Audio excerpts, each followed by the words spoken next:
Assalamualaikum warahmatullahi wabarakatuh. Alhamdulillahil malikil haqqil mubin alladzi akmala ad-dina wa wadaha at-tariqal mustabin. Wa asyhadu an la ilaha illallah wahdahu la syarika lah. Syahadatan yarjul muwahhidu bihan najata yaumaddin. Wa asyhadu anna Muhammadan abduhu wa rasuluh sayyidul anbiya'i wal mursalin wa ala alihi wa sahbihi wa man tabi'ahum bi ihsanin ila yaumiddin, amma ba'du.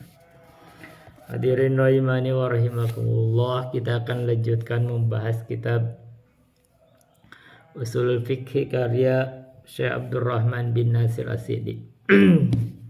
Sebelumnya saya akan kasih sisipan ilmu. Umat manusia ini memiliki latar belakang yang berbeda-beda, karakter yang berbeda-beda. Padahal dakwah Islam ini harus disentuh terhadap semuanya. Tidak ada seorang dai yang mampu menjangkau kepada seluruh umat manusia. Tidak pula seorang rasul itu bisa menjangkau semuanya, tidak. Semuanya oleh satu rasul itu nggak bisa menjangkau.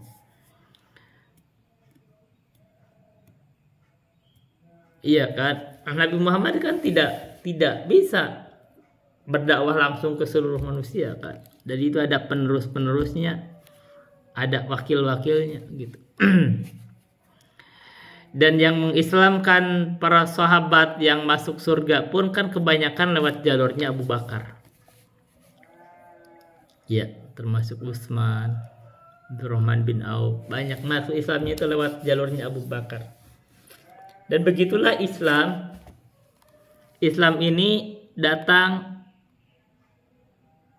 syariat dari Allah lewat Jibril kepada Nabi Muhammad. Nabi Muhammad menyampaikannya ke para sahabat. Para sahabat itu beda-beda latar belakangnya, beda-beda karakternya. Ada orang yang bisa disentuh masuk Islam itu dengan karakternya, dakwahnya Abu Bakar, lembut gitu. Abu Bakar itu penuh kebijaksanaan, lembut, dermawan, iya kan? Ada orang yang bisa disentuhnya lewat jalurnya Umar, tegas, keras gitu kan, tidak pantang menyerah. Terus dia adalah berwibawa begitu. Terus punya kepemimpinan yang bagus. Itulah Islam. Ada umat ini disentuhnya oleh kedermawanan. Itulah Utsman. Dermawan, kaya raya, dermawan. Terus dia itu orangnya pemalu. Ya, pemalu. Tidak senang tampil di depan. Tapi begitu, dermawan. Orang tersentuh di situ. Banyak jasanya di tengah umat Islam.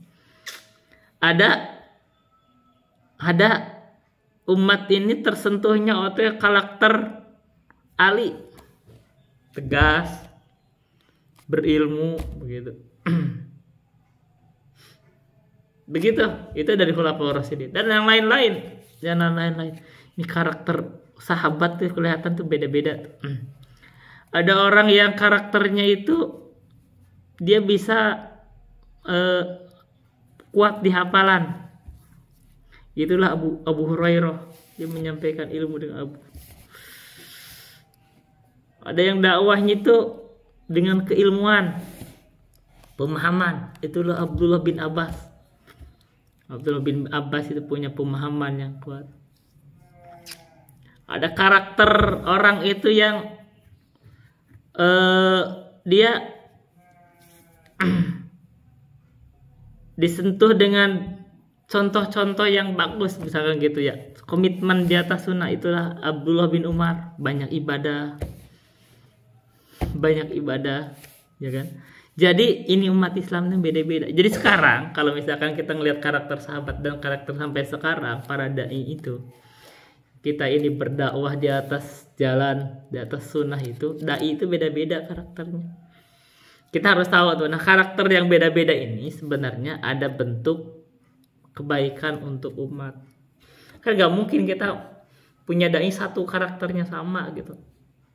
Ada orang, ini kita kalau perhatikan, nih kita lihat para dai aja sekarang. Ada orang yang kokoh dalam keilmuan, dia dakwahnya itu tetap. Nah, itu adalah gaya-gayanya Abdullah bin Abbas. Gitu, dia membantah ahlul bidah, dia menegakkan hujah. Nah gitu, ini cocoknya begitu. Ada yang orang yang dia itu lembut, menyentuh. Nah itu karakternya itu Abu Bakar gitu.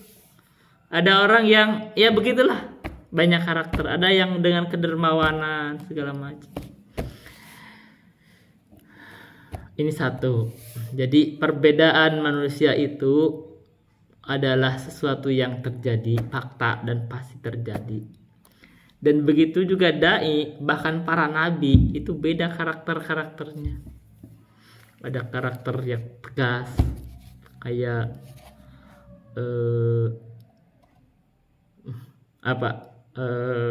Nabi Musa misalkan,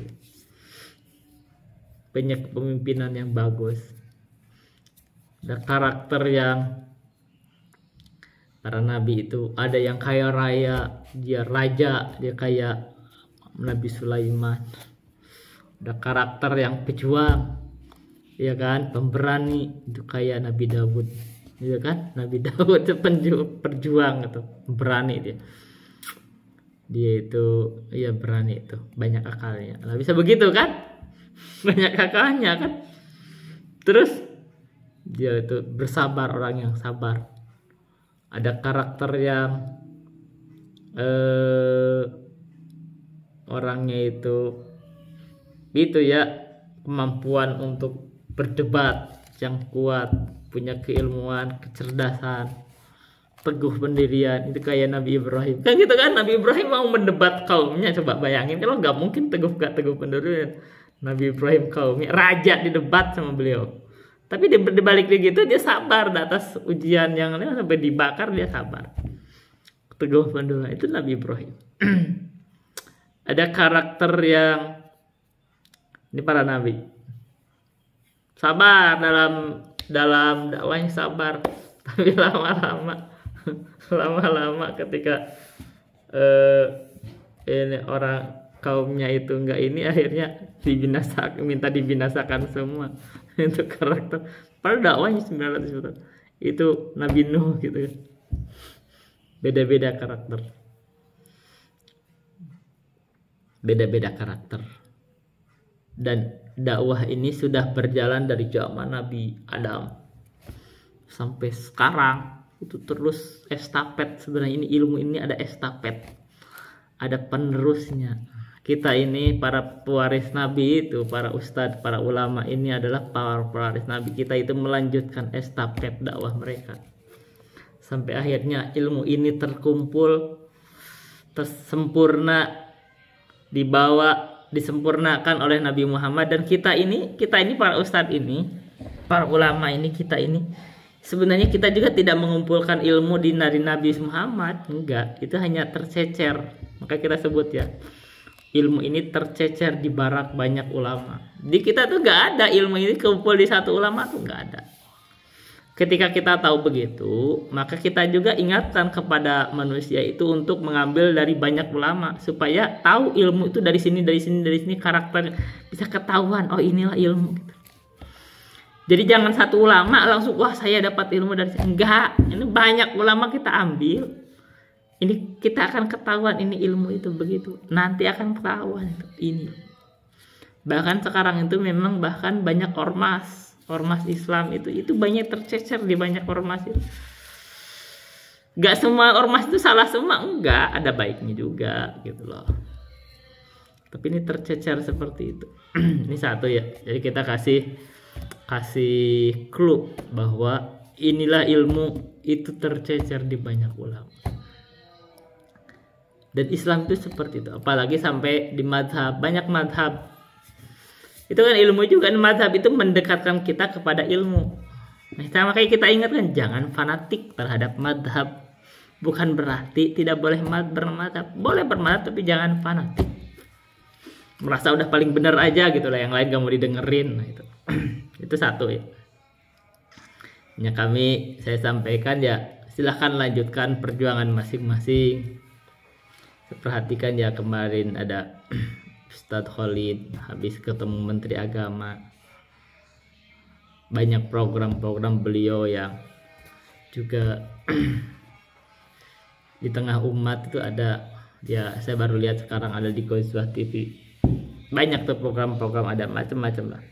Sekarang para ustadz itu banyak programnya ya. Mereka itu simbol dari perjuangan. Bahwa orang itu ada kurangnya, wajar, manusia itu ada kurangnya. Jangan pandang orang itu nggak ada kurang. Dalam setiap satu pendapat ada salahnya, wajar. Kalau kita mau mencari orang yang nggak ada salahnya, nggak akan ketemu. Gitu itu kita sampaikan. Jadi, tapi yang paling penting ketika kita sadar bahwa ilmu ini tercecer juga, kita tuh jangan merasa tidak mungkin salah. Nah itu, saya tidak mungkin salah di dalam hal-hal tertentu, yaitu terkait misalkan fikih atau pemahaman atau bacaan, baca kitab misalkan harokat itu kan, atau secara tasrifnya bangunan kata misalkan gitu, gak mungkin saya salah. Nah itu gak boleh. Kecuali dalam hal-hal yang sudah jadi prinsip, misalkan dalam akidah. Nah kalau akidah itu, makanya akidah itu kita lebih tegas. Kalau masalah akidah itu kita ambil dari kesepakatan. Kalau kita sudah ambil dari kesepakatan, maka tidak akan keliru. Hanya kita harus ambil guru juga, ambil banyak guru, ambil dari banyak kitab. Kitabnya itu yang menukil kesepakatan. Ada dalam kitab itu ada penukilan-penukilan dari Quran dan Sunnah, dan nukilan dari para ulama Ahlus Sunnah. Semisal kitab ini, misalkan akidahnya Syarh Sunnah Al-Barbahari, misal gitu kan, ada nukilan. Saya kenalkan ya akidah itu. Ini sisipan ilmu kita pentingnya. Jadi kalau misalkan bab akidah, kita itu cenderung gak mau kompromi. Kalau akidah kita gak kompromi. Ketika sudah ada kesepakatan, kita sampaikan. Orang yang menyelisih adalah orang menyimpang, kita sampaikan. Nah ini boleh ini. Saya berdiskusi, berdebat dalam masalah akidah itu. Misalkan makna menetapkan Allah istiwa di atas ars itu adalah akidah. Ketika ada orang mengingkari, saya debat, nggak masalah. Mereka mau nerima silahkan, tidak nerima silahkan, tapi kita sampaikan yang benar ini gitu. Ini satu, kalau masalah akidah kita prinsipnya tegas. Kedua, bagaimana kalau masalah fikhiyah? Fikhiyah itu adalah sifatnya ijtihadi. Sekarang saya baru lihat tuh ada videonya Ustadz Abduh Tuasikal, beliau mewawancarai Ustadz Khaliful Hadi. Bagaimana tentang fikih yang ada perbedaan. Nah, saya komentar juga, iya Ustadz Khaliful Hadi aja mengeluarkan pendapat nggak bisa kita terima itu tentang air kencing babi sama anjing sebut suci. Artinya, nah kalau masalah ijtihadi begini, ini pesan saya ya, kita harus bijak. Satu, kita harus bijaksana. Yang kedua, kita tidak perlu memaksakan. Kecuali prinsip ini besar yang bisa berpengaruh ke akidah. Ya gitu lah. Yang ketiga, kita tidak perlu menyampaikan, gitu loh. Jadi kalau dalam masalah ijtihadiyah yang ada kemungkinan berbeda pendapat dan kemungkinan kita juga gak kuat atau kemungkinan kita salah, ini prinsipnya gak perlu menyampaikan. Yang keempat, kalau memang sekiranya gak kuat, pendapat kita ini gak kuat, ada yang lebih kuat, kita gak perlu menyampaikan walaupun kita ada cenderung begitu. Yang kelima, kalau masalah ijtihadiyah begini, ketika masyarakat itu sudah ada dalam satu pemahaman tertentu dan itu tidak membahayakan agama mereka, udah biarin aja. Kita menyampaikan. Makanya saya pada kemarin kan, apalagi ketika dia punya pendapat yang nyeleneh, yang gak usah disampaikan, itu kan lebih bahaya, itu membahayakan dakwah itu. Seperti tadi, ini air kencing babi ini suci gak? Kalau dia najis, orang sepakat najis dan itu tidak membahayakan, biarkan itu dianggap najis gitu loh, ya kan? Apa motifnya menyampaikan, ya kan? Kecuali misalkan ada bentuk maslahat lain, misal ini kita itu mau mengangkat apa sebenarnya hukum makan monyet, daging monyet.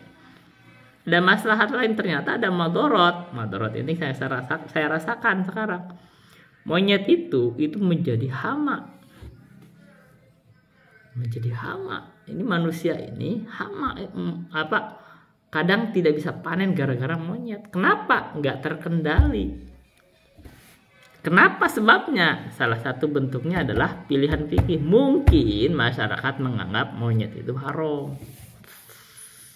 Kalau kita mau membuka itu suatu wacana untuk bahan diskusi, sebenarnya pengharaman monyet itu dari mana? Nah, kalau itu dibuka, ada bentuk maslahat, mungkin kita buka untuk bahan diskusi. Bahan diskusi aja supaya jadi bahan diskusi. Sebenarnya apa hukum memakan daging monyet? Misalnya, karena ada bentuk maslahat, sebenarnya maslahatnya tadi ini tidak terkendali, ini hama. Bagusnya gimana? Dibunuh. Sekedar dibunuh aja, dibuang atau dimakan. Kita kan nggak tahu. Nah, ada bentuk maslahat juga, mungkin kalau ternyata halal itu dimakan, itu ada pangan gitu. Dan terkendali daripada makan ular. Ini kalau tentara ini kalau kemana itu makan ular, itu makan ular bisa bahaya, monyet lebih aman itu kan, gitu. Tapi orang itu ngerasa ini kalau monyet itu kayak mirip manusia. Nah, itu nggak sukanya, ya jujur aja saya tuh ngeliatnya nggak suka. Saya juga gak suruh makan, gak mau makan juga. Kan beda, tapi ya kalau gak mau makan beda sama dengan hukum. Nah, kita kalau misalkan mau di ke depan ini boleh masuk dalam pembahasan. Jadi bagusnya para ustadz, ulama itu boleh membahas itu. Ini dilindungi. Kalau dilindungi itu negara harus membuat skenario gimana itu tidak membawa jadi hama, ditarik dibawa ke suatu tempat tertentu. Atau karena ini dilindungi, kalau ada masyarakat kena karena hewan tersebut dilindungi, dikasih kompensasi, gitu aja jadi. Baik. Ya begitu. Jadi banyak hal yang kita memang perlu bijaksana ya. Kecuali dalam masalah fikih, yang fikih itu ada berpengaruh ke akidah. Makanya kita sampaikan aja, seperti membangun kuburan. Kuburan itu kan memang fikih ya. Fikih ya. Nah, kalau secara nas, kita sampaikan lagi.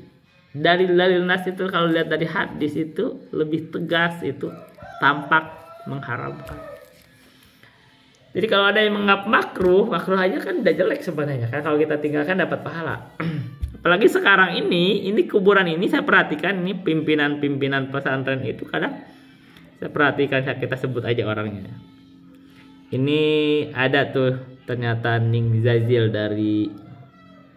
dari pesantren pelosok. Itu dia menghias kuburan tuh. Kuburan itu dihias. Sekarang bagaimana hukum menghias kuburan? Kuburan dihias kayak pengantin gitu loh ya. Kayak mobil pengantin dihias. Dan ini banyak sekarang, bukan hanya di situ, di mana-mana banyak bangunan tuh megah segala macam dibangun. Nah, itu akibatnya. Bagaimana hukumnya? Jadi bukan hanya sekedar membangun kuburan itu, ternyata bukan hanya sekedar di semen. Ini semen itu kadang mungkin aja nih kalau sekedar di semen doang, sedikit bangun sedikit, maksudnya sekedar semen. Mungkin kalau anggap sekedar makruh masih memungkinkan kalau sudut sekedar segitu. Tapi kalau sudah ngebangun megah gitu, bagian bangunan, kan itu bentuk membangun. Nah, itu lebih dekat lagi ke haramnya. Karena itu udah bentuk pengagungan. Beda sekedar misalkan sekedar menyemen sedikit ya. Menyemen sedikit tak. Tapi sekedar menyemen juga kenapa harus disemen? Yang dari sunahnya itu perlu. Jadi itu kalau misalkan dianggap semen itu anggaplah nganggap makruh. Tapi kalau lebih dari itu dibangun, diatapin, mau dihiasin segala macam, nah itu kan membangun juga. Nah itu lebih dekat haram. Tapi yang lebih aman kalau kita pertegas, udahlah haram. Pilih karena memang berdasarkan nas tegas. Dan itu akan menjaga dari umat ini. Anda jujur, kita harus jujur memandang ini. Ketika kuburan dibangun itu, umat itu datang ke sana ngapain? Banyak jarah-jarahnya ngapain? Itu ada permintaan kepada wali-wali yang dikubur itu. Nah, permintaan itu menyebabkan kesyirikan. Gitu loh. Jadi kalau kita mempertegas ini karena dalam masalah besar ini berkontribusi ke masalah besar, yaitu mencegah umat dari kesyirikan, menjaga akidah. Ini boleh kita pertegas. Tapi kalau masalah hukum misalkan kencing tai kucing, ini masalah fikih ya. Enggak, apa sih masalahnya kita harus pertegas gitu loh. Ini tai kucing suci. Mas umat ini udah anggap itu najis, udah biarin aja gitu loh. Kalau ada konteks itu bener kan, nggak perlu kita pertegas karena ada kemungkinan salah. Karena nasnya bukan ketainya, kucingnya yang suci boleh, bukan ketainya. Jadi ada kemungkinan salah, nggak usah dipertegas. Saya sendiri tetap anggap najis. Atau tai kambing, kalau boleh di mazhab tertentu ada tai kambing, ada sudut. Misalkan tai ayam itu ada said suci di sudut tertentu karena itu bisa dimanfaatkan untuk pupuk. Tapi ketika masyarakat menganggap itu najis ketika mau sholat, ya itu yang itu mah boleh sekedar disampaikan aja ini. Jadi kalau untuk sholat amannya udah dicuci selesai gitu loh. Walaupun dalam konteks misalkan mau memanfaatkan itu ketika mau jual beli memungkinkan tetap boleh jual beli tai kambing atau tai ayam karena di mazhab Imam Ahmad itu suci. Begitu. Jadi kita bijak. Oh, kalau kita mau sholat cuci aja, itulah keluar dari silang pendapat. Tapi dalam konteks pemanfaatan gak usah terlalu khawatir tidak memanfaatkan karena dia dianggap najis sehingga kita tidak bisa jual beli tai kambing misalkan tai sapi atau tai ayam karena ini di konteks mazhab Imam Ahmad itu termasuk suci. Nah, itu bijak, enak. Oh, jadi gitu tuh enak. Baru di situ ikhtilaf rahmah. Ya, begitu. Kita bijak. Ini begitu. Baik, kita akan lanjutkan membahas usul fikih karya Syekh Abdurrahman bin Nasir As-Sa'di. Jadi gitu ya. Dai itu beda-beda. Jangan ngotot, kita itu jadi orang jangan ngotot, merasa dirasa paling benar, nyalahin orang, ngejelek-jelekin orang, ngasih lakop ke orang lain jelek, apalagi melaknat-laknat orang. Itu kan saya perhatikan ada orang yang ngaku aswaja, ngaku-ngaku orang NU, ke saya aja ngelaknat, kamu itu kerak neraka, kamu babi, gitu. Sekarang saya perhatikan dia udah dihilangkan, mungkin ada nge-report. Saya nggak pernah nge-report, saya cuma ngingetin, nggak, saya pernah nge-report, biarin aja dia catatan dia nanti di akhirat kan. Tapi saya nggak nge-report, jadi kamu deh. Tapi ini nggak ada akidah Ahlussunnah, akidah di Aswaja juga nggak ada yang begini. Ini kayak baca tuh kalau ulamanya atau kiainya Ustadz Zaini itu benar, kita sampaikan juga walaupun benar-benar kita nggak apa-apa. Bahkan orang kafir sendiri ketika dia masih hidup kita nggak bisa vonis dia itu di neraka, nggak bisa. Benar, jadi kita benarkan. Jadi kalau orang kafir di dunia masih hidup, kita nggak bisa memvonis mereka calon neraka. Kan siapa tahu nanti dia masuk Islam. Bahkan orang yang kafir ketika dia meninggal, kita pun nggak bisa menentukan dia itu di neraka, nggak bisa juga. Kenapa? Siapa tahu dia masuk Islam dalam keadaan tersembunyi. Ada menyaksikan tersembunyi, kita tidak tahu. Sebagaimana kita umat Islam nggak bisa juga kita menentukan dia itu masuk surga. Lah kita umat Islam aja gak bisa menentukan masuk surga kecuali ada dalil. Nah ini yang benar nih.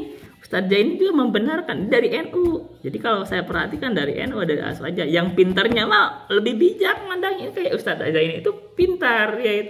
Makanya dia gak mau juga tahu dia tuh tahu apa isi ceramah saya tuh tahu, makanya dia itu gak mau komentar banyak sebenarnya. Ini orang ada ilmunya gitu loh, ada kemungkinan sisi sudut di situ, gak merani nyalahin juga. Nah Saya sendiri saya tahu nih Ustazah ini misalkan bacaannya kitabnya lebih rapi segala macam, dan ketika berpendapat ada sudut-sudut bener saya benerin. Ini ada benerin.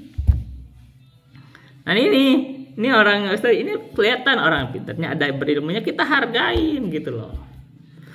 Ya kan, kita hargain. Nah ini kan belum begitu, orang kafir aja ketika dia masuk meninggal, memvonis dia masuk neraka, kita nggak bisa juga karena nggak ada nas. Nah ini kita ini harus siap dengan nas. Beda sama Abu Lahab. Abu Lahab kita neraka karena ada dalam Al-Quran. Gitu loh, makanya kita itu perlu menghormati Al-Quran kita kemarin itu. Jadi sama misalkan kalau pembicaraan misalkan Nabi mengabarkan ada yang masuk neraka, kita tuh membenarkan itu karena pembenaran terhadap nas. Itu dari Nabi, bukan kamu kok gini. Nggak usah ikut-ikutan dengan pikiran kita. Kita membenarkan Nabi di situ. Nah ini kadang-kadang di satu sudut-sudut kita sampaikan ya. Ini sebagian itu nggak sependapat di situ, nggak satu jalur. Itu kan kita perlu. Kalau Nabi katakan masuk neraka, kita benarkan. Kalau kata Nabi surga, kita benarkan. Kata Al-Quran benarkan di surga. Kalau kata surga Quran di neraka. Tapi kalau tidak ada nas, kita diam. Kita diem gitu loh. Itu kan lebih aman. Makanya jangan mengatakan kepada seorang ini wali. Itu juga kan kalau bicara wali kita memvonis dia itu masuk, dia itu berarti mukmin. Keimanannya kita rekomendasi. Dia meninggal dalam keadaan iman berarti sama aja menentukan masuk surga kan. Nah, nggak boleh juga ini wali, ini ngapain sih? Kita hanya bab husnudzon aja. Kalau ada lihat umat Islam, dia wali-waliullah, kita jangan mengkhianati mereka, jangan menyakiti mereka. Babnya bab husnudzon, tapi bukan bab merekomendasi dia ini penduduk surga, dia wali. Jangan. Makanya kita langsung dibuka bahwa tiap kaum mukminin itu adalah wali. Tapi kita tidak bisa benar-benar memvonis secara ayan gitu loh. Oh ini itu waliullah. Kita hanya bab husnudzon gitu loh. Hanya saja kalau kelihatan orang itu baik, berilmu, di atas ilmunya, kita itu berhusnudzon dia itu orang di atas jalan wali-waliullah. Kita mendoakan atau berharap mereka ada dalam kebaikan. Begitu aja. Tapi kalau ditanya dia masuk surga, enggak. Sama dengan ke orang yang banyak maksiat tapi masih muslim, kita juga tidak memvonis mereka masuk neraka, enggak. Kita hanya berdoa mereka itu berharap Allah ampuni dosa-dosanya. Begitu, karena walaupun dia masuk banyak maksiat, tapi dia masih muslim, kita vonis dia masih muslim. Jadi berharap dengan ampunan Allah. Gitu aja selesai. Tapi kalau ditanya iya masuk surga, apalagi orang banyak maksiat ditanya ini masuk surga, repot juga. Gitu kan. Orang yang soleh kelihatan solehnya juga banyak berilmu segala macam kelihatan taatnya, kita nggak boleh mengatakan di surga gitu. Kata siapa boleh? Ini saya baca belum saya bacain mana ya tadi nih, menentukan surga neraka itu nggak boleh karena itu hak Allah, kita nggak tahu. Nggak boleh ini surga ini neraka, nggak boleh. Ini dari Syarh Sunnah Al-Barbahari kalau nggak salah ada. Kita cek dulu ya.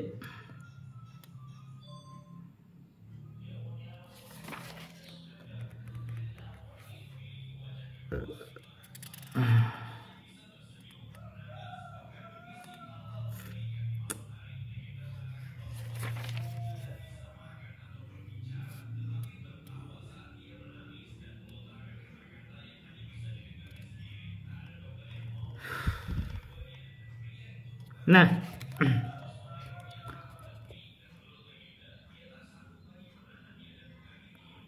wa man kana min ahlil islami, barang siapa yang dia itu dari ahlul Islam. Ini saya baca dari Syarh Sunnah Al-Barbahari. Fala tashhad lahu bi amali khairin wala syarrin. Kalau kita melihat ada orang Islam, maka kamu jangan saksikan atas dia itu dengan amalan baik atau amalan buruk. Itu kan kalau dia orang-orang Islam, kita saksikan dia itu baik, ya enggak, jangan saksikan kamu. gitu kan. Oh dia buruk, jangan saksikan kamu. Hati-hati ada bab persaksian tuh. Makanya kita kembalikan, kita jangan terlalu senang jadi saksi. Kita tuh nggak enak dijadikan saksi di depan Allah, itu nggak enak. Ya kan, nggak enak, ya kan. Jangan kan dia di dunia aja orang jadi saksi itu lama-lama jadi tersangka. Iya kan? Mendingan kita nggak tahu. Gitu. Jadi jangan mudah mempersaksikan. Nggak enak gitu loh. Kecuali terpaksa. Ya, kita kan harus ada juga mensaksikan. Kalau kita memiliki kapasitas, tapi itu jangan senang gitu loh. Apalagi dia polisi ini baik gini-gini. Jangan, kamu gimana? Ini kan banyak nih seorang yang meninggal ini baik. Surga, saya diem, saya nggak mau jawab. Siapapun dia, nggak mau jawab saya. Bahkan kalau orang tua saya meninggal, tanya dia masuk surga, saya nggak akan jawab. Begitu, kenapa? Karena masalah surga dan neraka itu kita tidak tahu, itu urusan Allah. Iya kan? Kenapa? Makanya kalau banyak ditanya ini surga neraka, nggak diam. Saya udah beberapa kali bantah, itu nggak sesuai sama akidah Ahlussunnah. Kalau kata ucapan Imam Al-Mujani kan, atau Imam Qutaibah bin Sa'id,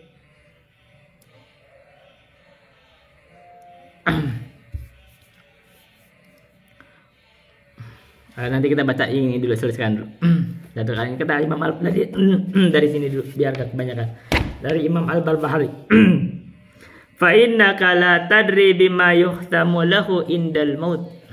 Karena kamu tidak tahu dengan apa yang dia itu ditutup, amalnya itu ditutup ketika dia mati, itu indal maut, ketika dia mati. Nah, kamu nggak tahu ketika matinya itu gimana. Bahkan dia ketika dia orang muslim, apakah dia dalam ketaatannya, apakah dia sul khotimah, kita nggak tahu.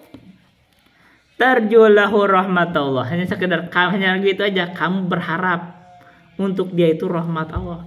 Mau dia kelihatannya baik rahmat Allah supaya diterima ibadahnya, atau diampuni dosanya, atau bahkan dia tuh banyak maksiat, kita tetap berharap rahmat Allah supaya dia dapat ampunan dari Allah. Begitu aja, tapi bukan memastikan dia surga dan neraka. Wa takhafu alaihi dunubahu. Jadi kalau ada orang banyak maksiat, kita hanya berharap dapat, bukan atau khawatir dia dapat siksaan, khawatir saja, tapi tetap kita mengharapkan dia diampuni. Makanya kita berdoa, Allahumma gfir lahu, ampuni dia. Begitu, bukan memastikan dia di surga dan di neraka loh. Nah, hati-hati ketika memponis ini wali, kamu berarti memponis masuk surga dan neraka juga. Ketika ada ini syahid, nggak benar itu. Nah, banyak nih orang mati di sana, di Palestina, di mana syahid, syuhada. Ini ciri orang nggak bener, nggak, bukan Ahlussunnah. Wala tadri ma yasbiqu lahu indal mauti ila Allahi minan nadami.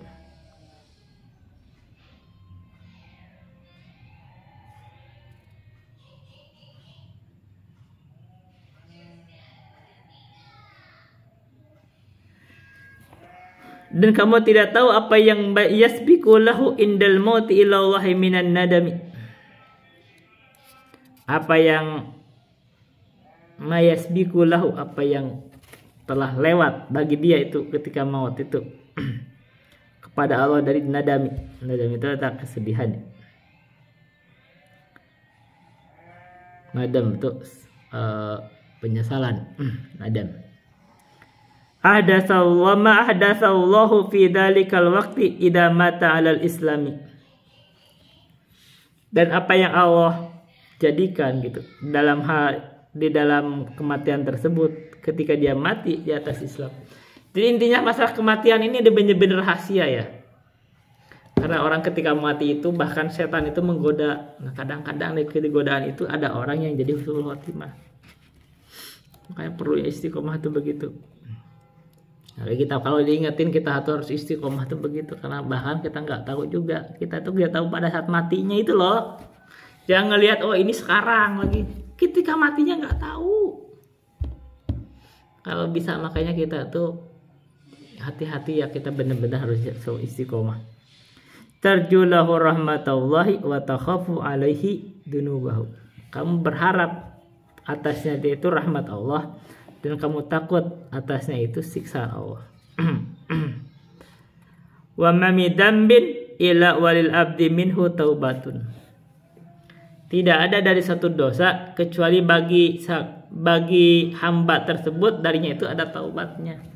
Dosa apapun sebenarnya ada taubatnya. Jadi kita itu berharap, walaupun orang banyak maksiat, dia banyak. Begitu aja kita hanya sampai berharap, tidak menentukan surga dan neraka. Jadi kalau ada begini surga dan neraka, ini udah berlebihan, ini nggak benar itu. Ya, kita mengingatkan kita agak boleh menetapkan surga dan neraka ke orang mukmin sekalipun, ke orang, bahkan ke orang kafir sekalipun. Kalau diitlakan, dimutlakan, diayan, ditentukan ini neraka, nggak boleh. Apalagi orang mukmin, kita hanya sampai berharap. Ke orang kafir sekalipun nggak boleh sebenarnya.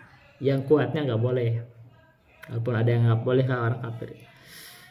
Yang kuatnya nggak boleh, karena kalau menentukan orangnya kan takutnya itu sesuai Pak Wijan ditanya. Takutnya dia itu kadang-kadang masuk Islam juga, ada yang itu. Tapi boleh membuat penghukuman secara umum. Jadi kalau hukum umum orang kafir masuk neraka itu boleh, itu umum. Tapi kalau si fulan masuk neraka nggak boleh, kecuali ada nasnya. Kita membuat hukum umum boleh, umat Islam itu, kaum mukminin itu masuk surga semuanya, boleh. Tapi kalau ibu si fulan masuk surga nggak boleh, kecuali ada nas. Makanya seperti Khulafaur Rasyidin tambah 6 itu boleh. Sa'idun wa Sa'dun wa Ibnu Aufin wa Talhatu wa Amir Fihrin wa Zubairul Maddaw. Nah itu boleh. Kenapa? Karena ada nas. Nah, pengucapan itu karena itu bagian dari hal gaib, kita itu bentuk pembenaran terhadap nas. Nah, kalau kata Nabi si fulan masuk neraka, bahkan kalau perlu, Nabi itu bukan dalam konteks loh kamu kok, bahkan keluarganya sendiri beliau kalau perlu katakan, kalau memang di neraka dikatakan di neraka, itu adalah pembenaran. Kita ingetin tuh, bukan aduh kok kena keluarga kamu sendiri. Artinya agama ini bukan agama keluarga, paham tidak? Agama ini bukan agama keluarga, ini agama Allah. Kalau begitu Allah tentukan begitu ya begitu, kita terima, selesai.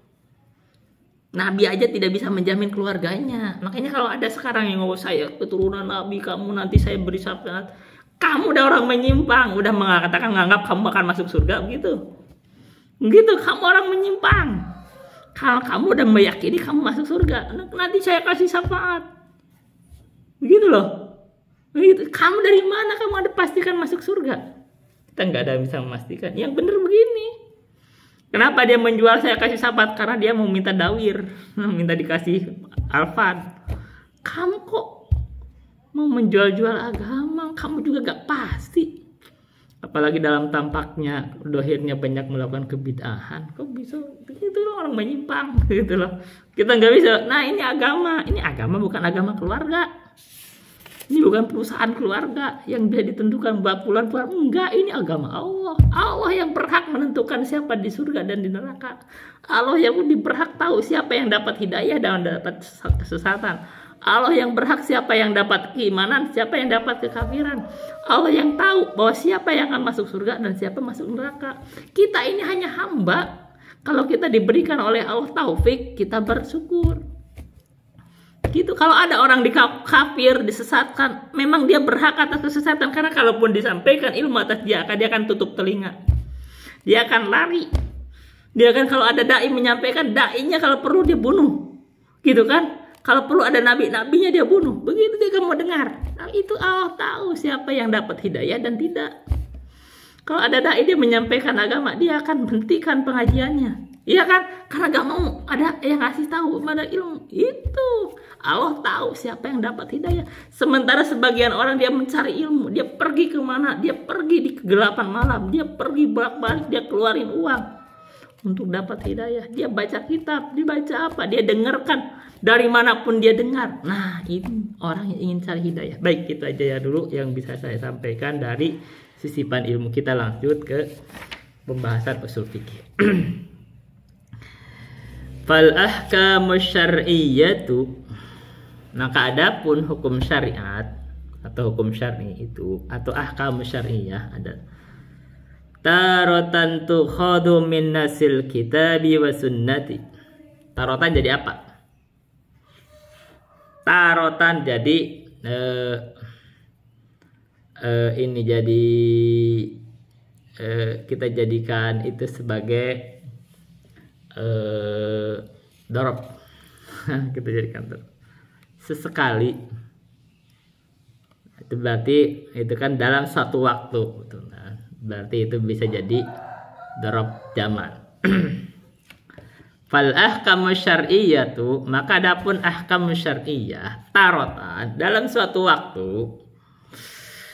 tukhadu min nasil kitabi wa sunnati, diambil dari nas alkitab dan sunnah. Itu dalam hukum syar'i itu dalam satu waktu itu diambil dari nas, langsung dari nas. Wa huwa al-lafdul wadihul ladzi la yahtamilu illa dzalikal ma'na. Yaitu lafadznya itu jelas, nasnya itu jelas. Alladzi la yahtamilu, yang tidak ada kemungkinan lain illa dzalikal ma'na, kecuali makna. Itu yang disebut di dalam nas itu ada yang disebut dengan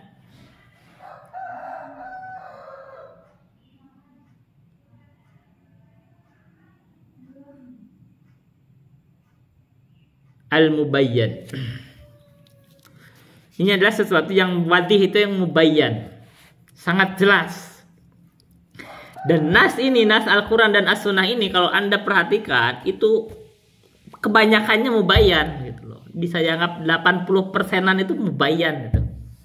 Kalau yang kita prediksi dengan hukum Pareto ya kira-kira lah, dikira-kira. Artinya mayoritasnya itu mubayyan, jelas. Makanya Allah berfirman la raiba fihi hudan lil muttaqin. Jadi kalau kita sekedar baca-baca aja Al-Quran dan Sunnah, tapi kita itu tahu bahasa Arab, minimal yang 80% itu udah banyak, itu faidahnya udah banyak, itu mubayyan itu. Kebanyakannya begitu. Makanya dalam Al-Quran itu hunna, di dalam Al-Quran ya kita baca dalam surah Al-Imran. Dalam Al-Quran itu disebutkan itu. Jadi itu ummul kitab.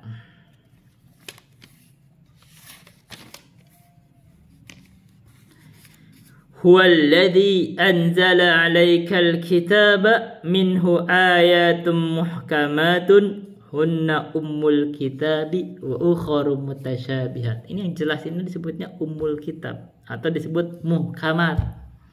Jelas. Karena tidak ada kemungkinan lain.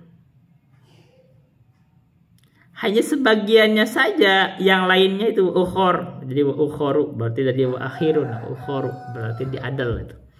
Wa ukhoru mutasyabihat berarti itu jadi ya isim bermunsharif, sifat sama adal. Dan yang lainnya itulah mutasyabih. Mutasyabih itu ada kemungkinan lain. Artinya mayoritasnya itu adalah mubayyan atau muhkamat. Itu yang disebut ummul kitab. Jadi, kalau kita baca sekedar bahasa Arab begitu, tahu nahwu dan shorab segala macam, kita akan banyak faedah dari situ. Nanti yang yang kurang jelasnya, nanti itu baru ada didudukan oleh para ulama. Fa'ammal ladina fi qulubihim zaygun fayattabi'una ma tashabaha minhu ibtighu'al fitnati wa ibtighu'at ta'wilih. Maka adapun orang-orang yang dalam hatinya itu ada penyimpangan, hatinya sudah menyimpang. Jadi Allah tahu yang menyimpang itu hatinya. Yang menyebabkan dia itu tergelincir itu di hatinya itu ada penyimpangan. Dia itu cari fitnah. Nanti saya beberapa kali sampaikan, orang yang mau mencari fitnah dari Quran aja dapat. Orang yang ingin cari kesesatan dari Quran aja dapat kesesatan. Kenapa? Karena baca Qurannya cari fitnah, bukan cari hidayah. Maka fa'ammal ladina fi qulubihim zaygun, di dalam maka orang yang di dalam hatinya itu ada penyimpangan, ada kesesatan, ada penyakit, ada ingin mencari fitnah, maka fayattabi'una ma tasyabaha minhu, maka dia akan mencari, mengikuti apa yang tasyabuh, apa yang ada kemungkinan, ada hal yang gak jelas dari Al-Quran itu. Minhu, kenapa? Ibtigho al-fitnah, karena mencari fitnah, mencari hal-hal yang ada kemungkinan menyesatkan umat. Dia gitu, yang gak jelas-jelas itu dicari. Nah, hati-hati. Ketika orang senang cari yang gak jelas-jelas, ini hati-hati. Wabtigho at-ta'wilihi, karena dan dia mencari takwil. Hal yang gak jelas itu pengen dicari takwil-takwilnya. Takwil itu adalah tafsirnya. Ini apa-apa. Mencari-cari yang gak jelas gitu. Sementara yang jelas dia tinggalin. Ini yang fitnah itu. Padahal kita itu dalam agama ini, kita yang jelas amalkan, yang gak jelas tinggalkan. Maksudnya yang gak jelas abaikan aja dulu. Kita pilih yang jelas-jelas.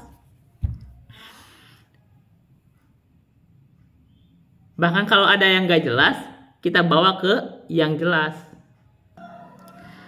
Kita akan lanjutkan. Jadi habis nganterin si Ubed. Jadi dasar. Tadi fa'ammal ladzina fi qulubihim zaygun fayattabi'una ma tashabaha minhu ibtigho'al fitnati wa ibtigho'a ta'wilihi. Maka adapun orang-orang yang di dalam hatinya itu ada penyakit, ada penyimpangan dalam hatinya, ada kecenderungan, disebut sini mailun manhirafun anil haq. Dia ada kecenderungan untuk menyeleweng, menyimpang. Maka dia itu akan mencari sesuatu yang mengandung kemungkinan tasyabuh itu. Yang kemungkinan. Carinya itu karena mencari fitnah atau mencari tafsirnya. Padahal wa ma ya'lamu ta'wilahu illallah. Dan tidak ada yang tahu tentang takwilnya. Mata syabaha minhu itu tidak ada yang tahu takwilnya illallah kecuali Allah. Berarti di dalam satu pemahaman ini, dalam satu bacaan ini, bahkan gak ada yang tahu takwilnya kecuali Allah. Nah, orang yang ingin menyimpang itu kadang sampai-sampai orang yang menyimpang itu sampai menentukan Ya'juj Ma'juj ini sudah keluar. Itu kan anak ya, takwil kan, ada sesuatu udah ada. Oh, tentang hal-hal yang macam-macam lah. Bahkan termasuk huruf muqatta'ah itu seperti alif lam mim itu dianggap mutasyabih. Oh, ini artinya alif itu artinya Allah. Lam itu artinya macam-macam lah akhirnya. Itu kan kamu dari mana dapatnya gitu. Sekarang kita tahu kan secara bahasa Arab ada gak alif lam mim artinya apa? Mencari hal-hal yang enggak jelas itu namanya. Ini lamnya itu macam-macam kan? Padahal kalau kita tahu oleh orang yang lebih lurus itu, di dalam semua kitabullah itu dalam tafsir Al-Qurtubi ada sirullah. Jadi dalam setiap kitabullah itu ada rahasia-rahasianya. Sekarang kenapa ada rahasia-rahasia itu? Hanya Allah yang tahu rahasia itu. Ujian sebenarnya menguji kita. Kamu walaupun ini ada rahasianya, kamu tidak tahu maknanya, kamu iman tidak? Iman. Ya udah, kalau kamu iman itu bagian dari ujian. Yang kita kagak tahu aja kita imani. Ini dari Allah. Apalagi yang kita tahu. Begitu.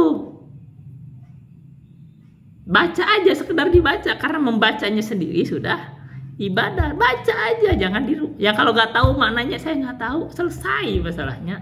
Yang tahu kita amalkan, yang nggak tahu saya nggak tahu, selesai. Tapi kalau orang yang mencari-cari fitnah, yang tahu aja dia paling-palingkan. Kemarin mana istawa itu udah tak maknanya jelas, dipalingkan. Yadullah, yadun itu jelas tangan Allah, dipalingkan. Oh, ini artinya ini yang jelas aja dipaling-palingkan. Ini bahkan kita ini dituntut yang gak jelas aja kita imani. Ini apa ya alif lam mim? Nah, kita imani Allah itulah kita buang. Gitu. Yang paling dekatnya saya itu mendengarkan dari penjelasan para ustadz, banyak ustadz yang menjelaskan. Yang paling dekatnya begitu diteliti itu huruf muqatta'ah itu. Ini yang paling dekat yang saya terima ya. Itu kan terdiri dari huruf hijaiyah. Itu inti masalah dari ayat itu atau dari surah itu biasanya berkenaan dengan mukjizat Al-Qur'an. Li'ijazil kufar. Ini alif lam mim itu huruf hijaiyah. Ha mim nun itu huruf hijaiyah. Sebagaimana ayat ini ada huruf hijaiyah, ayat-ayat lain itu juga tersusun dari huruf hijaiyah yang kamu kenal. Itu udah ada dari mulai alif sampai ya itu berapa huruf? Ya, 26 huruf itu udah jelas. Kalau kamu nganggap Al-Qur'an ini tidak datang dari Allah tapi karangan Muhammad gitu, maka kamu buat aja ayat atau semisal dengan Al-Quran ini yang tersusun dari huruf hijaiyah itu dari alif sampai ya. Kamu buat. Andaikan benar ini karangan Muhammad mampu, kamu juga harus mampu dong.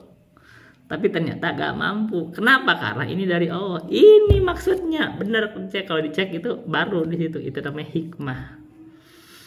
Tapi kalau makna secara asal dari alif lam itu gak begitu penting, makanya yang paling biasanya sebut wallahu alam bimuradihi. Baik. Hanya Allah yang tahu maksudnya gitu. Maka wa ma ya'lamu ta'wilahu illallah, tidak ada yang tahu tentang tafsirnya, takwil itu tafsirnya kecuali Allah. Warrasikhuna fil ilmi yaquluna amana bihi kullum min indi rabbina wa ma yadzakaru illa ulul albab. Warrasikhuna fil ilmi, dan orang-orang yang rasih di dalam ilmu. Rasih itu orang kokoh dalam berbagai ilmu, ya dia kokoh. Paham nahunya, paham sorobnya, paham bahasa Arabnya, paham akidah segala macam, dia akan bersikap kullun yaquluna, mereka berkata amanna bihi kullum min indi rabbina, saya iman dengan ayat-ayat ini semua datang dari Allah. Begitu, walaupun kita gak paham maknanya. Ini orang rasih. Tapi kalau orang-orang menyimpang, dia akan cari-cari. Oh, yang jelas aja dipalingkan, mencari-cari fitnah kan. Wa ma yadzakaru illa ulul albab, tidaklah mengambil pelajaran kecuali orang yang memiliki lub, memiliki akal pikiran. Itu satu bacaan. Tapi bacaan lain, ini saya dapat bacaan guru kami menyampaikan, ada bacaan itu wa ma ya'lamu ta'wilahu illallahu wa rasuluh. Wa ma ya'lamu ta'wilahu illallahu warasikhuna fil ilmi. Bacanya berhentinya di situ. Tidaklah mengetahui takwilnya tentang ayat-ayat yang mutasyabih, matasyabah minhu itu kecuali Allah dan orang yang rasih di atas ilmu. Maka orang yang rasih di atas ilmu dia tahu takwilnya. Beginilah tafsirnya. Kayak seperti tadi, ini tafsir seperti disebut alif lam mim dan segala macam, itu orang berilmu itu diteliti, yang dimaksud tadi disampaikan yang paling kuatnya. Walaupun ada yang lain, tapi beliau tahu. Maka mereka berkata, dia tahu, yaquluna amanna bihi kullum min indi rabbina, kami iman dengannya semua datang dari Allah. Sikapnya sama, orang berilmu itu tetap dia beriman. Jadi mau tahu atau tidak tahu, tetap mereka mengatakan ini dari sisi Allah. Ini sikap orang yang berilmu terhadap ayat-ayat begitu. Tapi ini pelajaran bahwa orang yang rasih di atas ilmu itu dibedakan. Bahkan ayat-ayat yang mutasyabih dia tahu maknanya. Apalagi ayat yang mubayyan. Nah, kita orang-orang awam paham yang mubayyan. Nah, gitu. Apalagi yang mubayyan nggak boleh dipalingkan karena sudah jelas. Gitu. Kaidahnya kita baca kembali ya. Jadi ahkamu syar'iyah itu tarotan kadang atau sesekali atau pada suatu waktu, itu ajalah kita jadikan darab zaman itu. Tukhadu min nasil kitabi wa sunnati, diambil dari nas Alkitab dan sunnah. Dan nas yang tersebut itu wahwal lafdul wadihu, lafaz yang wadih yang terang, alladzi la yahtamilu ila dzalikal yang tidak mengandung kemungkinan kecuali makna tersebut.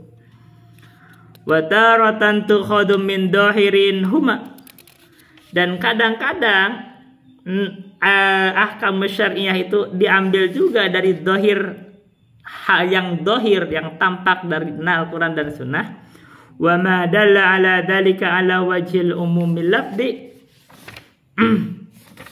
awil maknawi, dan apa yang ditunjukkan, apa yang wa ma dalla, dan apa yang menunjukkan ala dzalika terhadap hal tersebut, ala wajhil umumil lafzi berdasarkan keumuman lafziyah awal maknawi atau maknawiyah. Wa taratan tukhadu minal mantuki, dan sesekali diambil dari mantuk apa yang diucapkan. Wa ma dalla alal hukmi fi mahalin nutqi, dan apa yang ditunjukkan atas hukum alal hukmi fi mahalin nutqi ketika diucapkan. Wa taratan tukhadu minal mafhumi, dan kadang-kadang atau sesekali diambil dari mafhum, pemahaman, mafhum muwafaqah atau mafhum mukhalafah. Wa huwa ma dalla 'alal hukmi bi mafhumi muwafaqatin in kana musawiyan lil mantuqi au aula minhu, yaitu apa yang menunjukkan atas hukum berdasarkan pemahaman yang muwafaqah, yang bersesuaian, in kana musawiyan lil mantuki, bila mana sama dengan yang diucapkan tersebut, au aula minhu atau lebih utama darinya, au bi mafhumil mukhalafati idza khalafal mantuku,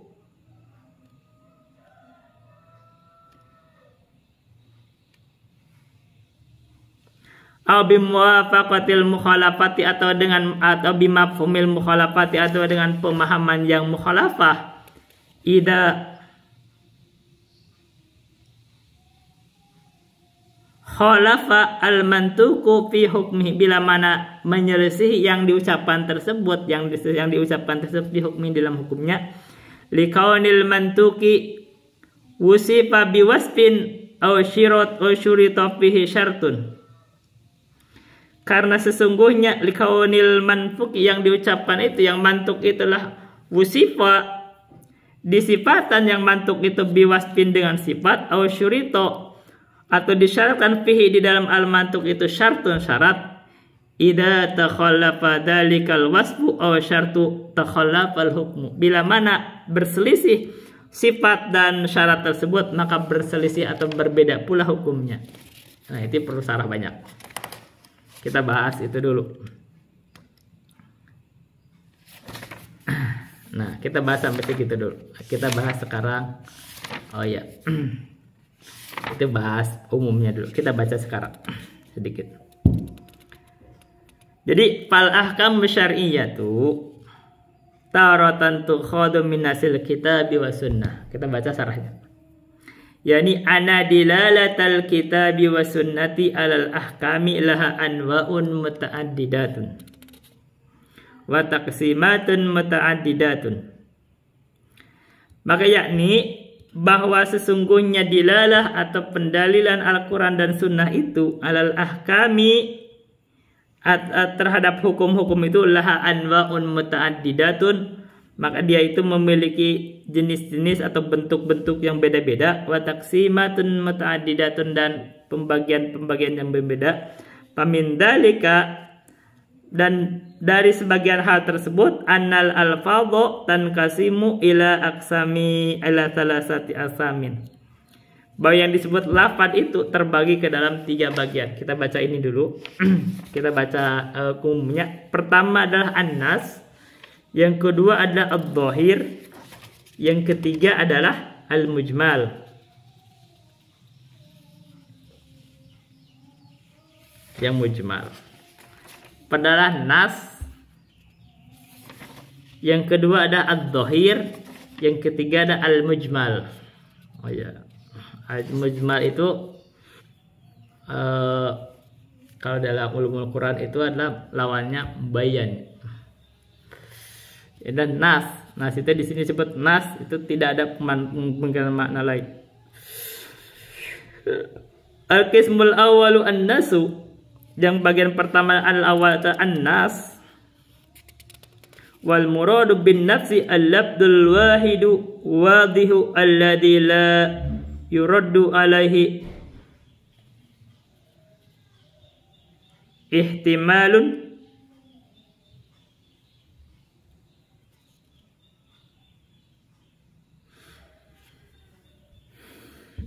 kalimatnya apa ya bacanya?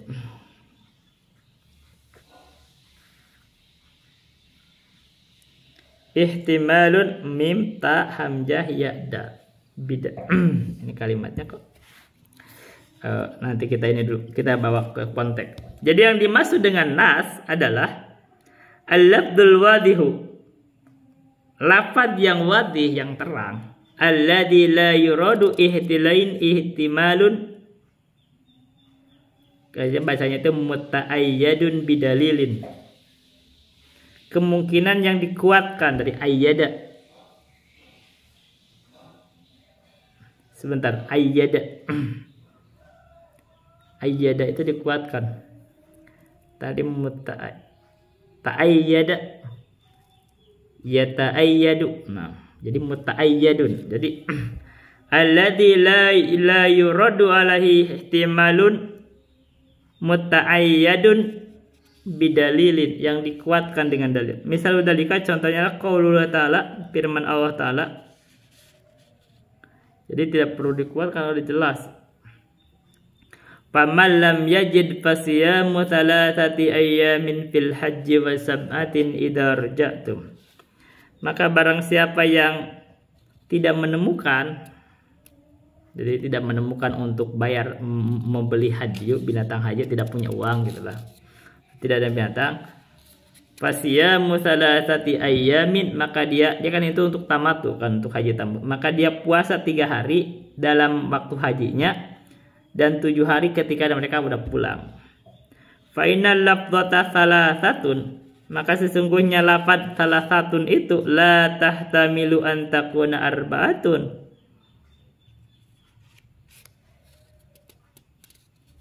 tidaklah ada kemungkinan antakuna bahwa yang 3 itu arba'atan, kita bacanya arba'atan, 4 atau khamsatan atau salasatan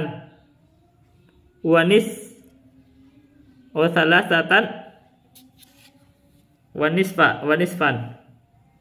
Jadi tidak ada kemungkinan kalau disebut 3 hari itu artinya 4, 5 atau 3,5 hari. Enggak, ini 3. Wabitali yakunu hada nasson.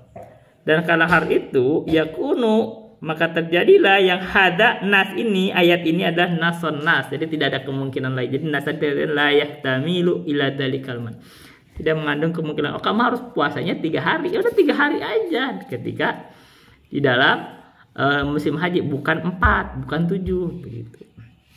Wa kadzalika qaulu ta'ala, dan begitu pula dengan firman Allah taala, qul huwallahu ahad, katakanlah Muhammad huwallahu ahad, Allah itu satu. Maka hada nasun, ini nas, karena satu jelas, tidak 2, tidak 3 begitu. Li annahu yadulu ala wahdaniyati bilah timalin, karena itu menunjukkan bahwa Allah itu satu, tidak ada kemungkinan lain. Nggak mungkin 2, nggak mungkin 3 begitu. Ini satu, ini nas. Nas itu artinya tadi al-labdul wadihul ladzi yahtamilu la yahtamilu ila dalikal makna. Nas. Ini kalau dalam konteks itu disebut nas. Tapi kalau disebut mujmal apa? Malam yakun biwadihi dilalati. Kalau dalam Al-Quran, mubayyan Al-Quran atau mujmal ya, malam yakun biwadihi dilalati,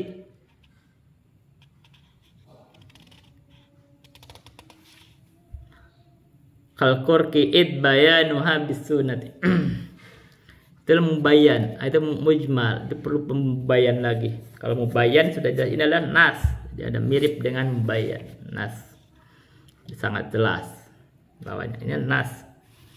Kalau nas itu adalah ya Bahasa lainnya begitu, yang kalau adalah lawannya mujmal. Ada kemungkinan kan ini adalah nas. Jadi mirip sama mubayyan. Bahasa lainnya bisa dianggap itu ya.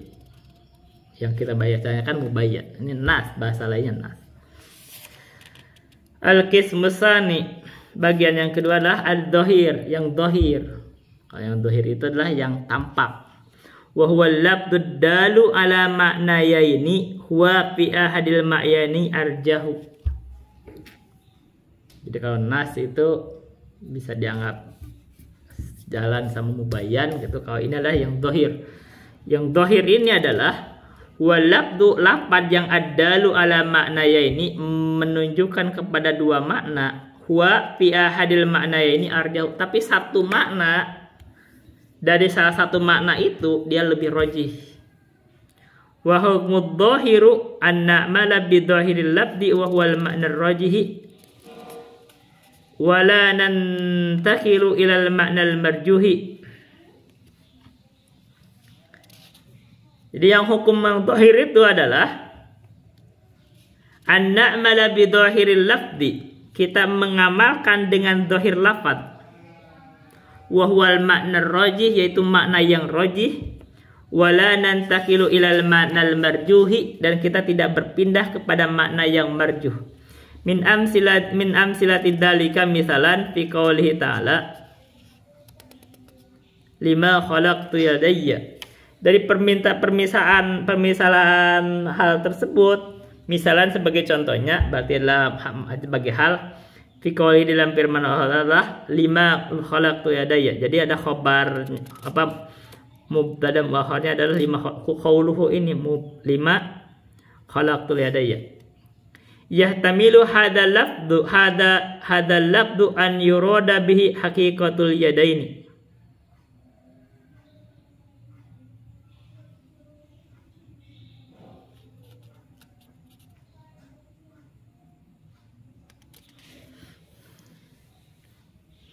Memungkinkan hadzal lafdhu, lafaz ini yang disebut yadayya ini adalah an yuradu, yahtamilu hadzal lafdhu ayyurada bihi, berarti ini jadi maf'ul bi. Ya, memungkinkan lafaz ini biyadaya ini adalah an yurada bihi, yang dimaksud dengannya dengan lafaz ini adalah haqiqatul yada, ini hakikat tangan dua. Jadi Allah itu lima khalaqtu biyadayya, terhadap apa yang saya ciptakan dengan kedua tanganku. Maka ini adalah makna yang mungkinnya adalah itu tangan Allah dua. Fanasifullaha jalla wa ala bihima, maka kami mensifati Allah dengan dengannya, yaitu kedua tangan Allah. Jadi Allah itu punya dua tangan. Ini jalannya ahlul hadis, yaitu mensifati Allah dengan dhahirul lafzi. Dhahirnya begitu, tidak dengan majaz. Lakin wa qad yuradu bihi al-quwwatu aw ni'matu, dan kadang dimaksudkan bihi dengan yadai, dengan tangan itu adalah al-quwwah aw ni'mah, kekuatan atau nikmat, katanya begitu. Lakin hadzal ihtimalu dhaifun, tetapi kemungkinan ini adalah dhaif, lemah. Wabittali la naltafitu ilaihi li adami wurudid dalili alaihi.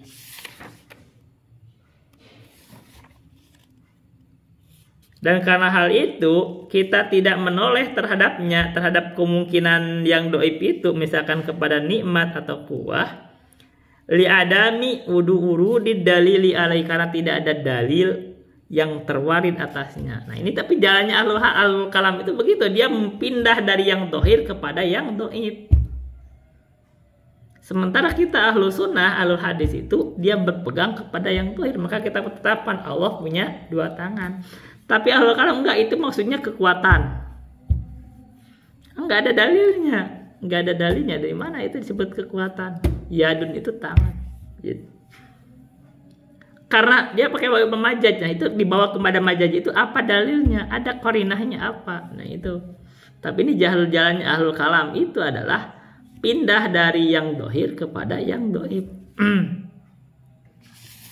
Kadang-kadang dalil dipakai akalnya dia sendiri dia. Kalau Allah punya tangan, berarti sama dengan makhluk. Laisa kamitsli syai'un katanya. Ya enggak gitu juga maknanya. Yang adalah ini tangan tidak sama dengan makhluk. Selesai masalahnya kan. Jadi tidak bertanya tangan Allah. Nah itu jalannya ahlul hadis. Menggunakan dohir. Mereka beranggapan ada dalam dalilnya Allah berfirman wasamaa banainaha biaidin, dan terhadap langit kami membangunnya biaidin dengan kekuatan. Tapi aidin di situ para ulama membantah lagi bahwa itu bukan tangan, itu artinya aidin dari ayyada, masdar dari ayyada tadi sebut ada tuh. Biaidit ta'idan.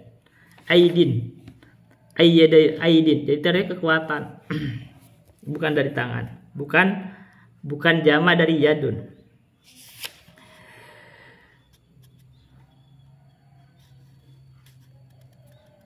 Fal aslu an na'mala bidh-dhahiri fi ma'nahu rajihi. Maka yang asalnya kita beramal dengan yang dohir di dalam maknanya yang rajih. Wala nantaqilu ilal ma'nal marjuhi ila bidalilin. Kita tidak berpindah terhadap makna yang marjuh kecuali ada dalil. Kalau ada dalil kita boleh. Makanya kita sebut kalimat misalkan ra'aitu secara akli misalkan ra'aitu asadan yakhtubu fil masjidi.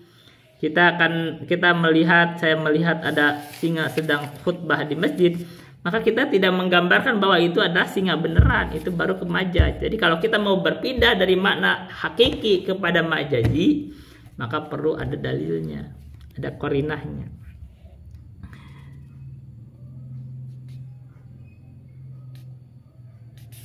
Wasarful labdi an dhahirihi ilal ma'nal marjuhi biduni dalilin hada ta'wilun fasidun.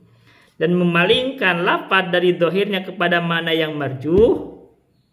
Dohir itu adalah artinya hakiki, marjuh artinya kepada majazi, gitu maksudnya. Biduni dalilin, tanpa dalil, hada ta'wilun fasidun. Ini adalah takwil yang fasid, takwil yang buruk, tapi yang rusak. Wa tahrifun lil ahfadi, dan itu adalah bentuk tahrif lil alfad, memalingkan lafad. Wala yajuzu lil insani an yahrifal lafdal qur'aniyya, dan tidak boleh manusia itu memalingkan lafad Quran. Lakin fimaratin, tapi jadi kita tidak boleh memalingkan lafad Quran, itu nggak boleh karena itu bentuknya tahrif. Nah itu ya kebiasaan ahlul kalam. Itu yadun artinya kekuatan, begitu. Wajhun artinya zat. Kadang macam-macam lah itu bentuk kekeliruan mereka. Padahal kalau tidak ada dalil nggak boleh. Ya kita bawa kepada dohir karena nggak ada dalilnya untuk dipalingkan. Misalkan dari makna hakiki ke makna majazi. Lakin fimaratin, tapi di dalam hal-hal tertentu, maksudnya ada dalam kali-kali lain, nusarriful lafdhu an dhahirihi liqiyami dalili alaihi.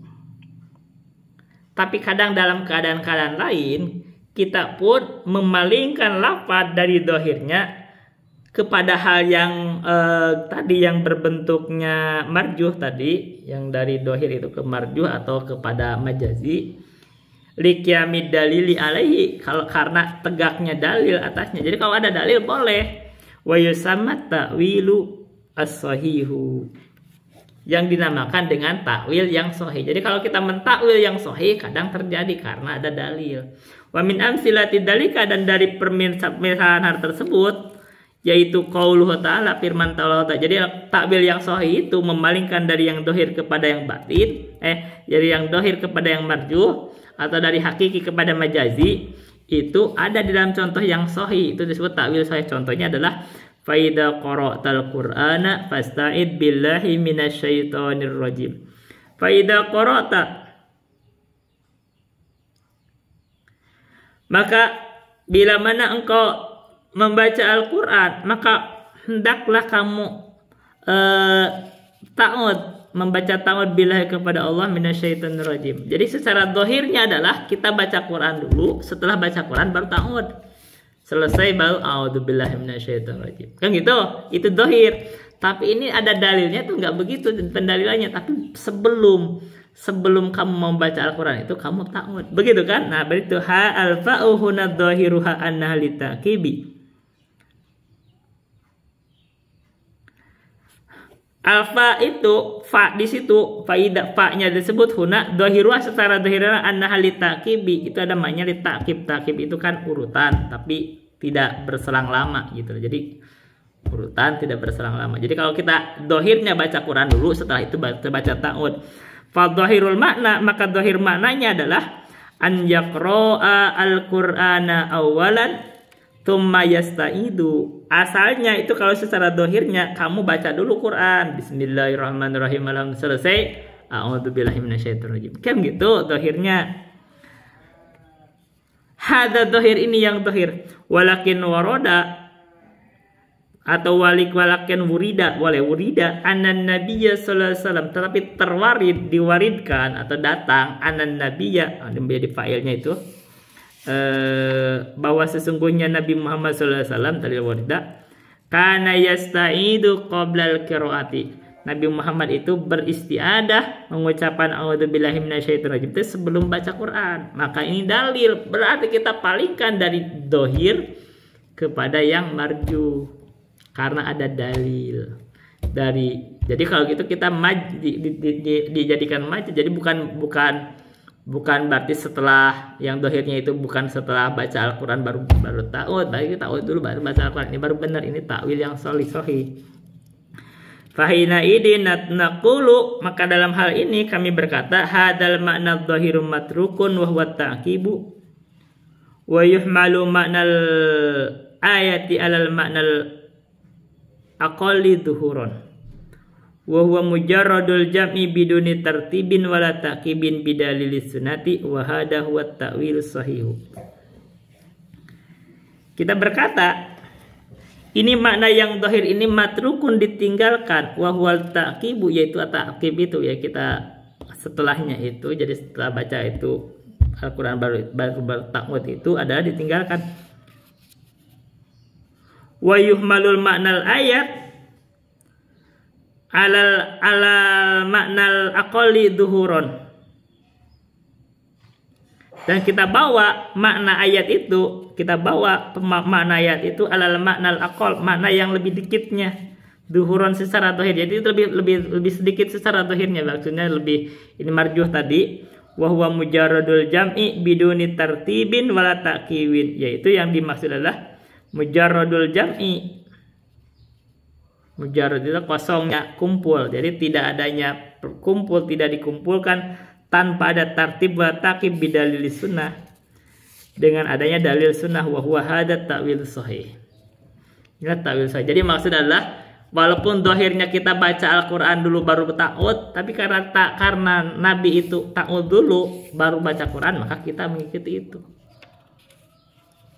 Wa mithluhu aidan qauluhu, dan permisalan hal tersebut yaitu hu-nya itu adalah ke ta'wil yang sahih adalah qauluhu, firman Allah Ta'ala, washidu idza tabayatum, dan persaksikanlah idza tabayatum, ketika kalian jual beli. Fa inna qaulahu,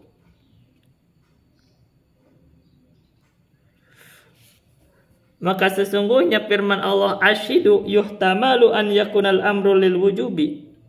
Fa ashidu kan dia bil amar. Jadi kalau amar itu al amru lil wujub, itu al asl bil amri al wujub. Maka yuhtamalu dimungkinkan apa ayyakuna, itu jadi fa'ilnya dari yuhtamalu adalah terjadi apa al-amru itu lil wujub, perintahnya itu adalah wajib. Jadi asyidu kita wajib minta disaksikan kalau jual beli, maka itu asalnya itu kemungkinan ada memungkinkan wajib. Wa yuhtamalu an yakuna lin nadbi, tapi juga memungkinkan bahwa memungkinkan itu fa'ilnya an yakuna terjadi al-amr di situ adalah amr, perintah yang bermakna nadab. Jadi nadab atau sunnah. Jadi perintah itu ada yang wajib, ada yang sunnah. Kalau yang ilzam itu wajib, yang ghairu ilzam adalah sunnah. Wal makna rajihu an yakuna lil wujubi, yang makna yang rajih itu atau khabarnya an yakuna. Makna rojih dari amr itu yang kuatnya itu kan amr lil wujub, itu al-asl fil amri al wujub, an yakuna lil wujub, jadi amr itu lil wujub. Lakin urida dalilun ya dulu ala anna maqsuda syari'i huna an-nadbu. Tetapi terwarid dari suatu dalil, urida atau waroda, boleh waroda, terwarid atau burida, terwarid apa dalilun dalil, ada dalil itu ya dulu yang menunjukkan dalil itu ala annal maqsuda syari'i, yang dimaksud oleh Allah itu dalam ayat itu huna adalah an-nadbu, sunnah. Jadi meminta persaksikan itu adalah sunnah. Walaisal wujubu, dan bukan wajib.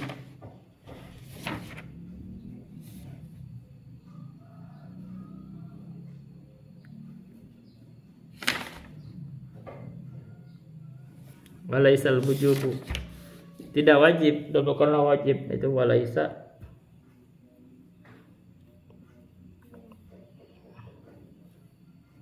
Berarti al-wujuba isimnya, jadi khobarnya ini gak ada, khobarnya adalah mahdhuf. Tidak wajib itu kainun, kainan misalkan atau maujudan. Fa innan nabiyya sallallahu alaihi wasallam, maka sesungguhnya Nabi Muhammad sallallahu alaihi wasallam ba'a walam yushahhad, dia itu menjual, melakukan jual beli gitu, maksudnya tidak disaksikan. Fahada sarifun yasrifuhu anil wujubi, maka ini adalah dalil ini Nabi Muhammad melakukan jual beli yang tidak disaksikan adalah sarifun, dia itu memalingkan yasrifuhu anil wujubi, memalingkan ayat itu dari kewajiban, jadi tidak perlu dijual, tidak menjadi harus dipersaksikan semua. Padahal dalla hada ala anal ishhada fil bai'i laisa minal wajibati, maka menunjukkan apa hada ini, hadis ini adalah ala anal ishhada, bahwa sesungguhnya minta disaksikan fil bai' di dalam jual beli itu laisa, bukanlah ishad itu minal wajibati, dari kewajiban. Jadi ini contoh bahwa mentakwil dari yang sahih itu, begitu ada dalil asalnya itu dohirnya wajib, misalkan disaksikan jual beli, tapi ternyata di dalam nas tidak wajib, maka itu pindah kepada yang marjuh.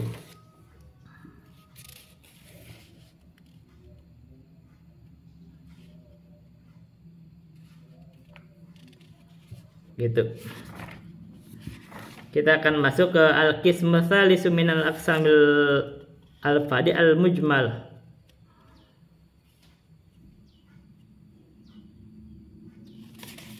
Nanti kita akan bahas al-mujmal.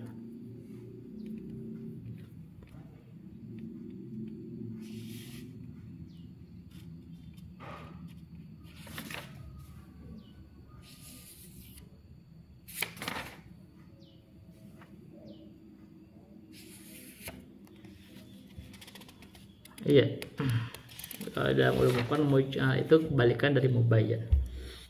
Maka kita andohirin mabid dalili nuzila. Sebentar, al mujmal teh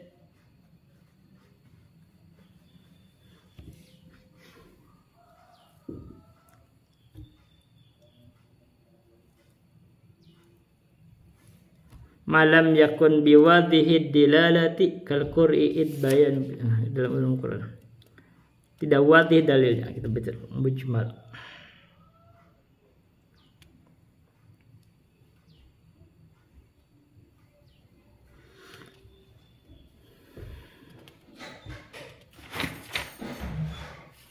Jadi sekali ayat ini kita bahas sedikit bahwa ahkam syariah itu kadang-kadang diambil dari nas Alkitab dan Sunnah, yaitu nas itu lafadznya itu jelas, tidak ada kemungkinan lain. Tiga misalkan tiga itu jelas. Tapi kadang-kadang diambil dari dohirnya. Kalau dohir itu tadi, oh ini dohir nih, ya dulu dohir. Kadang-kadang orang bisa ngambilnya itu adalah kekuasaan, atau tangan, oh itu tangan itu artinya majaz, itu kan itu ada dohir, ada marju. Nah, kalau tidak ada dalil yang memalingkan dari dohir, ya kita pakai dohir. Di dalam sifat-sifat Allah itu tidak ada yang memalingkan dari dohirnya. Maka al hadis itu memahami sifat-sifat Allah berdasarkan dohir, Tapi ahlul kalam berselisih bahwa mereka memahami berdasarkan bukan dohir, yaitu marjuh. Yang marjuh itu yaitu majaz. Jadi ahlul hadis memahami sifat-sifat Allah berdasarkan hakiki, makna hakiki. Jadi kalau yadun tangan, ainun mata, wajhun wajah, begitu, ridho murka, begitu aja. Jadi karena tidak dipalingkan, tapi ahlul kalam memahaminya berdasarkan makna. Kita kira perbedaannya. Memahami berdasarkan nas-nas tentang ayat sifat Allah berdasarkan majazi. Maka disebut yadullah artinya kekuatan Allah atau nikmat Allah. Kalau Allah turun ke langit dunia, mereka merasakan itu yang turun adalah rahmat Allah. Begitu, jadi mereka mentakwilnya. Di sini perselisihan, tapi perselisihan ini perselisihan yang seru. Di serunya itu al hadis tidak bisa disalahkan, dan itu kuat kesepakatan.